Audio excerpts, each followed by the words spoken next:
Halo, selamat pagi anak-anak. Baiklah ya, hari ini ketemu lagi sama teacher dengan mata pelajaran tematik ya. Sekarang buka bukunya halaman 103. Hari ini kita akan memasuki tematik buku C, subtema 3, pembelajaran 5 dan 6. Artinya ini udah pembelajaran 5 dan 6 subtema 3 ini artinya terakhir ya untuk buku C. Oke, sekarang buka bukunya halaman 103, pembelajaran 5. Di sini kita akan belajar mengenai mata pelajaran IPS ya, yaitu materinya menjelaskan ciri-ciri cinta lingkungan. Nah, perlu kalian ketahui, ciri-ciri cinta lingkungan itu ya ada hal banyak sekali yang harus kita lakukan. Misalnya, kalau kita mencintai lingkungan, misalkan kita tidak membuang sampah sembarangan ya. Lalu misalkan dalam menggunakan air, gunakanlah air sehemat mungkin. Misalkan kita berada di sungai, kita tidak mengotori sungai tersebut. Nah, misalkan kita berada di dalam rumah, kita lagi menghidupkan kompor dan kita mau keluar terburu-buru, perhatikanlah kompor yang kita nyalakan tadi ya. Supaya kenapa? Nanti kalau kita lupa, kompor itu akan menyala dan kita tidak pulang-pulang ke rumah, itu akan mengakibatkan kebakaran. Itu salah satu ciri-ciri kita mencintai lingkungan, yaitu ciri-ciri mencintai lingkungan, kita harus memperhatikan lebih ya lingkungan sekitar kita, supaya gunanya untuk apa, manfaatnya untuk apa. Manfaatnya kalau kita menjalankan hidup bersih ya, dengan tidak membuang sampah sembarangan, itu dampak positifnya ada di kita juga. Kita bisa menikmati keindahan lingkungan ya, lingkungan menjadi bersih, menjadi nyaman. Terus tadi yang teacher jelaskan tadi, misalkan kita menghidupkan kompor, kita harus mengingat, jangan sampai lupa. Kalau sampai lupa, itu akan menyebabkan kebakaran ya itu. Nah, di sini ya pada halaman 104 ini ada dua gambar. Nah, dua gambar. Yang pertama, gambar pertama kalian bisa lihat sendiri ya. Nah, kira-kira gambar pertama ini gambar apa ya? Gambar apa? Di sini ada rumah ya, ada rumah, terus ada sampah di pinggiran sungai yang berceceran berserakan. Nah, mungkin kalian sudah tahu ini kira-kira mencintai lingkungan atau tidak ya. Lalu gambar kedua. Nah, gambar kedua ini kebakaran hutan. Nah, ini kira-kira mencintai lingkungan tidak? Kenapa bisa terjadi di kedua gambar ini memiliki dampak ya, sehingga lingkungan, anggap saja ini lingkungannya kotor ya, artinya lingkungan tercemar. Dan satunya lagi itu kebakaran. Nah, ini merupakan salah satu kita tidak peduli terhadap lingkungan sekitar. Kenapa teacher katakan demikian? Bisa kalian lihat sendiri. Nah, kenapa ya kira-kira sungai ini menjadi kotor? Ini salah satu akibat ulah manusia juga. Nah, kenapa teacher katakan seperti itu ya? Dengan kita tidak membuang sampah pada tempatnya, ini tadi ya, sungai akan tercemar dan banyak sampah-sampah yang berserakan. Coba kalau kita jangan mentang-mentang rumah di pinggir sungai, terus sampah seenaknya saja kita buang di sungai, jangan ya, itu mengakibatkan tidak memperlancarkan aliran sungai. Terus sungai juga akan menjadi kotor. Contohnya tadi lihat seperti di gambar ini. Nah ya, jadi walaupun dimanapun ke tempat tinggal kita ya, kita harus peduli terhadap lingkungan, buanglah sampah pada tempatnya ya, sehingga kenapa? Sehingga tidak banyak sampah yang berserakan ya. Kalau lingkungan bersih, enaknya di kita juga. Nah, gambar kedua ini juga kebakaran. Nah, kebakaran ini akibat kelalaian manusia juga ya. Nah, kalau kita peduli terhadap lingkungan, tidak akan terjadi kebakaran ya. Nah, di sini ada tabel ya mengenai perilaku peduli lingkungan dan perilaku tidak peduli lingkungan. Misal teacher contohkan perilaku peduli lingkungan. Contohnya yang sederhana saja ya, misalkan kita membuang sampah pada tempatnya. Nah, dengan kita membuang sampah pada tempatnya, dampak bagi lingkungan akan menjadi bersih, lingkungan akan menjadi wangi, lingkungan akan menjadi indah ya. Nah, kebalikannya, misalnya kita perilaku tidak peduli lingkungan, kebalikannya Misalkan tadi kalau teacher contohkan, kalau peduli lingkungan tidak membuang sampah sembarangan. Kebalikannya, misalkan kita membuang sampah sembarangan ya, tidak membuang sampah pada tempatnya, itu akan lingkungan akan menjadi kotor ya, akan menjadi jorok. Nah, dampak bagi lingkungan, iya, akan menimbulkan penyakit, lingkungan akan menjadi bau ya. Terus pemandangan yang kita lihat di depan mata itu tidak mengenakkan ya kalau lingkungannya kotor. Oke, selanjutnya ya. Nah, di sini ada gambar juga pada halaman 105 ini. Nah, ini gambar A dan gambar B. Nah, ini sama-sama tidak peduli lingkungan ya. Tidak mencintai lingkungan. Kenapa teacher katakan tidak mencintai lingkungan?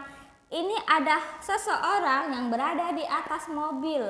Nah, apa salahnya kalau orang ini sedang ingin membuang sampah? Tidak perlu buka kaca spion lalu buang sampah sembarangan, tidak perlu. Cukup simpan saja di dalam mobil atau ada kantong asoy, taruh di kantong asoy. Ketika kita sudah sampai ke tujuan, baru kita buang, cari tong sampah baru. Nah, kalau ini kan bisa berbahaya. Yang pertama, kenapa teacher katakan berbahaya? Yang pertama, ya itulah tadi, kan dia membuang sampah sembarangan, lingkungan akan menjadi kotor. Yang kedua, gimana kalau di belakangnya ada motor? Ada pengendara motor yang sedang mengendarai motor. Ini kan sampahnya, apalagi botol, ini botol besar, botol minuman besar, itu menabrak botol ini mengarahkan ke pengendara motor, itu kan akan berbahaya. Bisa-bisa si mengendarai motor ini tidak konsentrasi dan akan terjatuh ya. Nah, ini yang kedua di tepi pantai. Nah, di tepi pantai ini kan kalian bisa lihat sendiri ya, akibat ulah manusia yang tidak peduli lingkungan, yang tidak mencintai lingkungan ya, membuang sampah sembarangan di tepi pantai. Nah, di tepi pantai ya, semestinya apa nak? Semestinya walaupun kita berada di mana saja, kita harus mematuhi aturan ya, supaya kita menjaga kebersihan ya. Nah, kalau kita menjaga kebersihan, tidak mungkin akan adanya sampah berserakan seperti yang ada di gambar. Oke, selanjutnya buka halaman 106. Nah, di sini pelajaran SBDP mengenai mempresentasikan dan mengapresiasi hasil karya montase. Nah, mempresentasikan ini nak ya, kalau kita mempresentasikan karya kita ya, kita sebaiknya menggunakan kata yang santun ya. Kita mempresentasikan itu menggunakan kata yang santun ya. Nah, dan mengapresiasikan itu kita menilai. Sudah teacher jelaskan di pelajaran sebelumnya. Itu mengapresiasi hasil karya montase itu menilai. Nah, gimana yang bedanya? Kalau kemarin mengapresiasikan tentang kolase ya, tentang mozaik. Nah, ini montase sama saja, mengapresiasi itu menilai ya. Mungkin tidak perlu teacher jelaskan ulang ya. Bisa kalian ingat atau kalau kalian lupa bisa kalian putar kembali video teacher sebelumnya mengenai mengapresiasi. Oke, selanjutnya kita akan masuk pembelajaran 6. Nah, di sini kita akan belajar bahasa Indonesia ya. Belajar bahasa Indonesia. Nah, masih mengenai mempresentasikan hasil laporan wawancara. Sama kita kemarin sudah belajar mengenai mempresentasikan laporan hasil wawancara. Ingat, kalau mempresentasikan kita sebagai pendengar, jadilah pendengar yang baik ya. Ingat, kita kalau mempresentasikan itu kan seseorang mempresentasikan hasil wawancaranya ya. Itu artinya mempresentasikan hasil informasi yang telah diwawancarai seseorang. Nah, kita sebagai pendengar ya, sebaiknya kita mendengarkan hasil presentasi seseorang yang sedang mempresentasikan hasil wawancaranya.